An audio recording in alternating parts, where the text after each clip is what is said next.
Hello everyone, my name's Meg from Stitching in the Sun, and this is my first Flosstube. I've heard many people say that they weren't going to do a Flosstube video, and then they did, and I'm one of those too. I'm guilty of watching so many of you, and I think I've caught the bug. I just thought, I've got things I want to share as well. So here I am. I live on the Gold Coast in Queensland, Australia, and the Gold Coast is sort of known as Australia's beach holiday destination. It's where all our theme parks are, and it's kind of like living on a holiday for the whole year. We have a bit of a teeny weeny winter, nothing to complain about, which suits me fine, and sunshine most days of the year. It's really beautiful to live here. We have all the conveniences of a city, but we still have a spread out kind of city, and we don't have the traffic issues that the big cities have, so suits us anyway.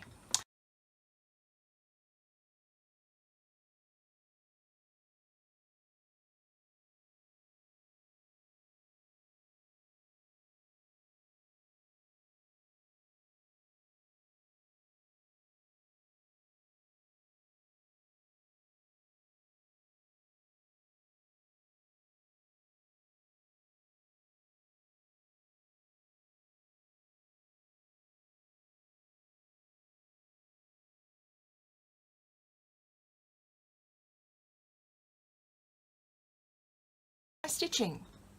I've been stitching for decades, on and off. Things get in the way, children, all of that. But I do recall doing some cross stitch in early primary school.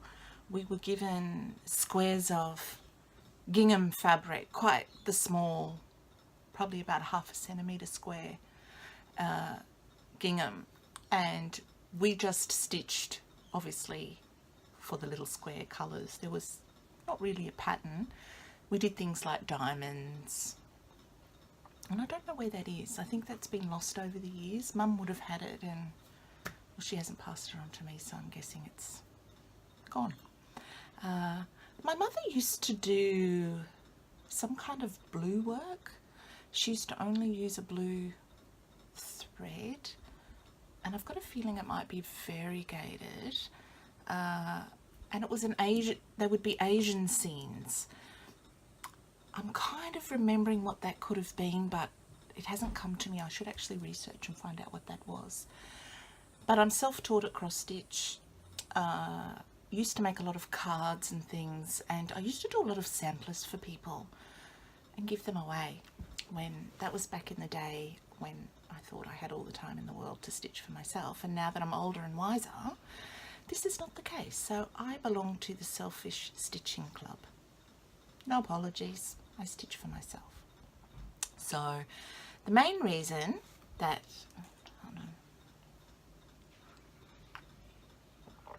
the main reason I wanted to do a video was because I've seen so many beautiful Christmas things, and I thought I'd share the few that I have.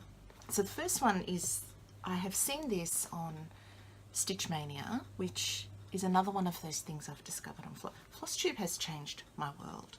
The family don't seem to understand the gravity of this discovery, but so many things have opened my eyes simply through Flosstube. It has been a blessing for me. Stitch Mania. Now, I kept hearing everyone talk about Stitch Mania, and I'm going through Facebook and I'd get this other thing, and I was spelling mania without the Y. Finally found it, got accepted, yay. And I saw a lot of people putting this up, which I had also found at the beginning of the year when I decided I wanted to do more Christmas stitching.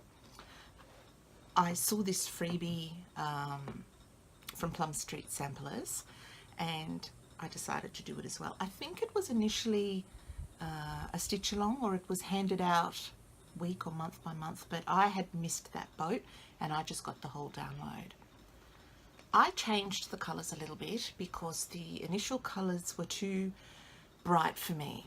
The red was more of a tomato red, which for me isn't Christmas. I like a deeper raspberry red.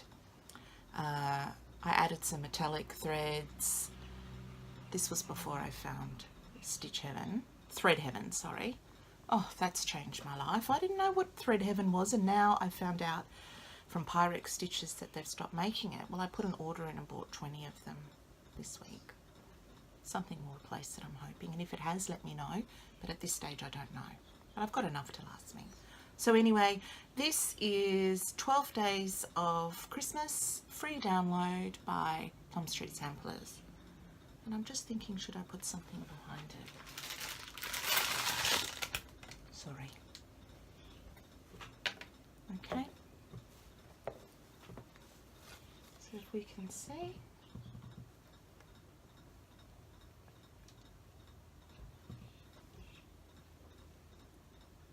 It's really very cute. I just love the whole 12 Days of Christmas theme. So you can see I've used darker, but they're muted, more of a muted tone. I don't know the numbers, and I also, to be fair, didn't follow the pattern 100% either. I did change up a few, you know, like sometimes they'd want to repeat a colour more than I wanted to. So anyway, this won't be framed for this Christmas, but that's okay. I will have that ready for next year. And I finished this in about August. It was on a frame that I keep in my lounge room to stitch in the evenings. So I think I started it in about March. So that's not bad. It's on 32 count cream linen that I had in my stash. And it was just an odd piece cut. That's why it's not centered. Well, maybe it's not centered because I don't count correctly. But let's just stick with it was an odd piece of fabric. So that's that Christmas. Now the other Christmas stitching I did, I started in August after that one finished. And I was going through Etsy and I searched for 12 Days of Christmas, and on an Etsy store called Chartsandstuff, I found this beautiful Christmas bunting.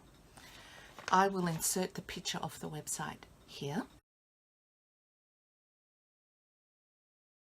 Really lovely idea, and I've still got shoe to do, and I'm hoping that I can have that done before Christmas, but I think I will. They're pretty quick to churn out. So the idea, I'll show you the download. It's just a download and it cost me all of, let me see, $6.59 Australian. Instant download, brilliant instructions.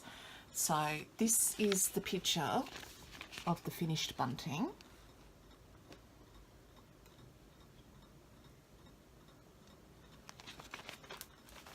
So you make up your little squares. So here's the first one, a partridge. And then when each one is finished, you sew them into little flags and attach them to each other and make bunting.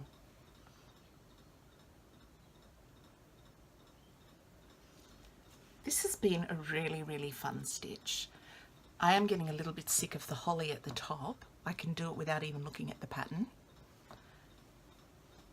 In fact, even when I went to the hairdressers, I took it along to get it done. So really cute. I have changed some of the colours in this because they were too bright for my liking. So I've slightly muted them. It's funny when I stitch, I can always immediately go to what was happening when I'm stitching. So when I held up this one, I remember I was watching The Blacklist on Netflix. My memory always does that. In fact, I've watched too much of that show while stitching most of this. We've got our swan.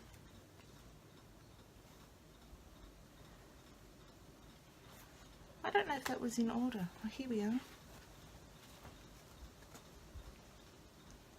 Our milkmaid.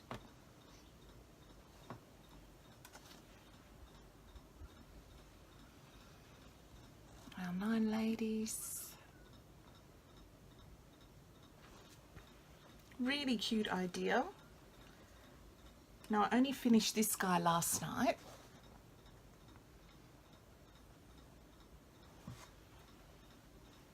And then this morning I had a little bit of time on my hands and I started the Piper, 11 Pipers piping. So I will get some more of this done tonight because nothing's happening. It's just home in front of the television. So that's stitched on, I followed the instructions, 14 count Ada, and mine is a cream colour. The pattern does ask for a slightly different colour, but I had one of those pre-packaged Ada squares, so I just used one of those, and then I had to run off to Spotlight and buy a second one, and I just overlocked the edges myself. So I'm looking forward to having that finished because I just think it's the cutest Christmas project.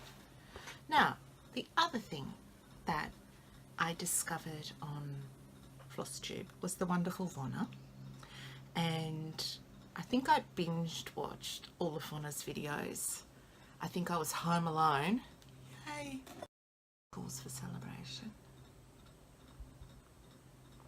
I was home alone one glorious rainy weekend and I just did what the hell I wanted, and I was sewing. I also sew a lot of my own clothes, and I was sewing right here. This is actually my room set up just for me, that's why it's a mess. And I saw Vonna's beautiful project bags, because like I've heard many other Flosstubers say, I was belonging to the one project at a time club. No more. My life has changed, and for the better, I have to say, because the idea of one project, and I tend to do big epic projects. I love epic things, epic movies, all of that. It's got to be big, sweeping, make a statement. So this year the main thing I was working on was a Hands Across the Sea sampler, and they're quite big. And that's fine, I'm chipping away at that. But Flosstube opened up this whole new idea of having a few projects on the go, and I must say it's actually really worked for me a lot better. It breaks it up, it's not monotonous, and I look forward to stitching, and I choose the one I'm in the mood to do. Plus you're also churning out a few smaller projects throughout the year. So of course, if you're doing more than one project, you need somewhere to keep them, and I've got project bags. Now I've only made 2 because I'm not getting too carried away just yet. So my Christmas bunting is in one of the project bags, which is this one. Now this is Vonna's pattern, it's her tutorial. The only thing I've changed is the shape of the fold over on the envelope. I'm a tassel person, and this tassel was perfect, but I have a beautiful little cat who thought it was too perfect. He gets jealous in the evening when I'm stitching because he likes to sit on my lap. So when the stitching envelope is next to me, he has gnawed at this. So Velcro, got that in there. This is actually her upholstery fabric. It's a little bit thicker, and I didn't actually, if you can see here on the side, I actually hand stitched it together because it was a bit fat to fit through the machine. But I like it. It kind of looks like it's got piping. Oh, the sun is there. So I was happy with that. So that's my first project envelope. Second one is this, which actually, this one looks like the one that should have the Christmas project in it. So this is my second project envelope. I think it's the same lining. Got that in there. So, like I said, it's Vonna's pattern exactly. I copied everything. I even went and bought the iron-on interfacing, that padded interfacing that she recommended, which is beautiful. Love that. Oh, what I have got in here is something else that Flosstube introduced me to, which I never knew about. Q-snap. I mean, I haven't even got a project to put on here yet, but I just got online and ordered a Q-snap.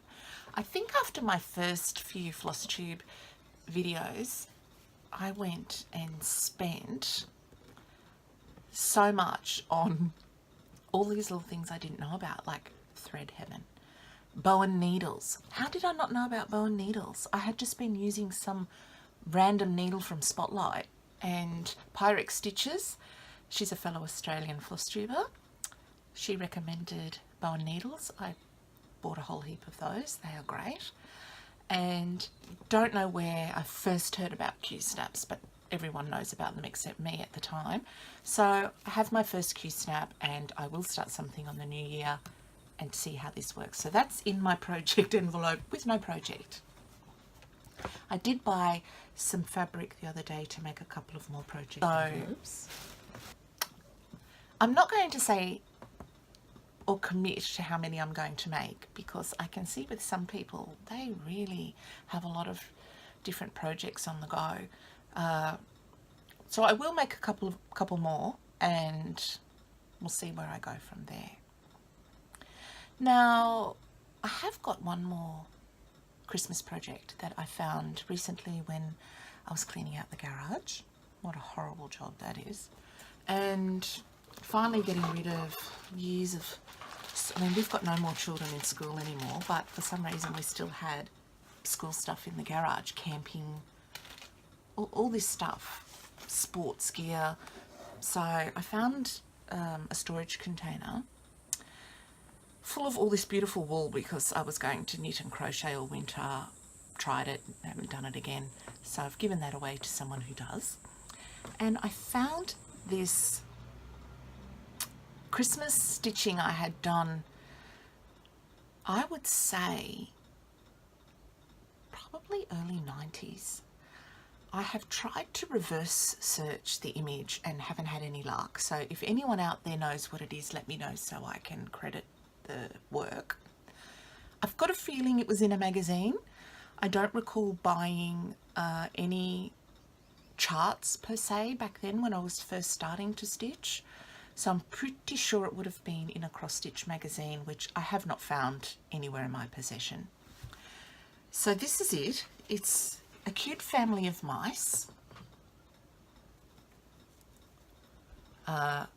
It's actually quite clean, which was really good because it is on white linen. I'm not sure what count. I know I followed the pattern perfectly. But what I did do wrong, and I can see it now, is, for example, the top stitch on the blue mouse that's on the cheese. I've done that with like 2 threads. It's very bulky. So I think I'll take that out, fix him up, and I'll get a frame for this and have this up for next Christmas as well. But like I said, if anybody knows of this pattern, who it was, what magazine, then let me know, because I have put it up here now and it's not credited to anybody. But very cute. I can remember stitching this. In fact, it's coming back to me now. I think I may have even been stitching this whilst I was pregnant with somebody. But this was kind of my first serious stitch. I had done little cards and very naive sort of samplers that were just very simple, which I can show you in my next video. So I just thought I'd stick with Christmas. So this was like a serious, lots of back stitching, all of that. So in fact, I did a Noah's Ark. I did a gold collection, I think, Noah's Ark, and that would have been after this because that was quite involved. So how cute are these? Mama with the wreath. Dad with the carols, little one with going to bed. I just think it's really cute. I mean, Christmas is the one time when we can get away with cute and kitsch. Well, I like to anyway. So that's really all that I have got for Christmas stitching. The world of ornaments is starting to really catch my attention. I haven't done one, and well, like I said, when I was watching Vonna's videos, she does a lot of finishing and tutorials on finishing ornaments and what have you, and they do appeal to me. And I also like the idea of giving them away as gifts, because I have had a tradition in the family where I do buy a special Christmas ornament, an expensive one, and one of my best girlfriends, we always exchange one each year. And I will still do that, because how that works for me is when I'm traveling, I'll often buy one from that place, you know. So I know I've got a Christmas cactus from Texas. I've got Big Ben from London, and so I think they're a lovely idea as well. But I still love the idea of these ornaments, and they're personalised and finished. I mean, we all know that those gifts are really special. Someone's put a lot of time into them. But I'd also like some for my own tree. And I did see that Vonna also has a tree dedicated just to this very purpose. So that's pretty good as well. So really happy to have found Flosstube. I'm still getting through videos. I'm still discovering new Flosstubers all the time. And it's really interesting and dangerous, because most times I'll jump online and want to order a chart. So what I've done is I've stopped ordering charts and I've added them to my wish list. When I watched Pyrex Stitchers, I learned about the app X Stitcher. Brilliant. So I am slowly, or not so slowly, filling up my wish list on X Stitcher. Great way to keep track of everything. I only realised the other day that you could also keep a track of all your floss. Don't know how I missed that, but I did. So that's also a good way. I will try to make another video in the new year and show you what I am stitching, my hands across the sea. And I'm thinking of starting Death by Cross Stitch. Not sure yet. Haven't bought anything for it, because in fact I do like the idea of doing it in black, but I have seen a few of you that have cones of the DMC in black. I have not been able to find those in Australia, so if anyone knows about that, let me know. I've got a friend who lives in the Philippines, and she comes back for half the year. She often brings me my DMC floss because it's less expensive to buy it from there. I have asked her to look out for the DMC cones. She's having a look, so that could be an option. It's not really worth me ordering it from the US because of the cost by the time it gets here. Very different to when you order a chart from the US. That's practically nothing. But I don't want to buy so many individual skeins of floss just to do Death by Cross Stitch. But you know, it's not the end of the world. If that's what I have to do, that's what I have to do, and I can live with it. So Flosstubers, Pyrex Stitchers, really enjoyed watching her. Lots of hints and tips I've picked up from her. I've picked up a lot from watching Vonna, obviously, and I've also really enjoyed Schoolhouse Stitcher. I saw her with, like, it was something to do with Christmas berries, 12 days of Christmas berries. I have got that on my wish list, so I think that might be something that I could do for the next year coming up, because that really did appeal to me. So did I have anything else? No, I think that's it. All right, so this is my first Flosstube. Hope it went well. If anyone does remember that pattern I showed you, please let me know and wonderful to have my first video. Everyone have a wonderful, wonderful holiday season, whichever holiday it is that you celebrate, and a wonderful new year. I will be watching all the Flosstube videos and keeping up to speed with those as I can, and hopefully I will have a new one in January. Stay safe, everybody. Bye.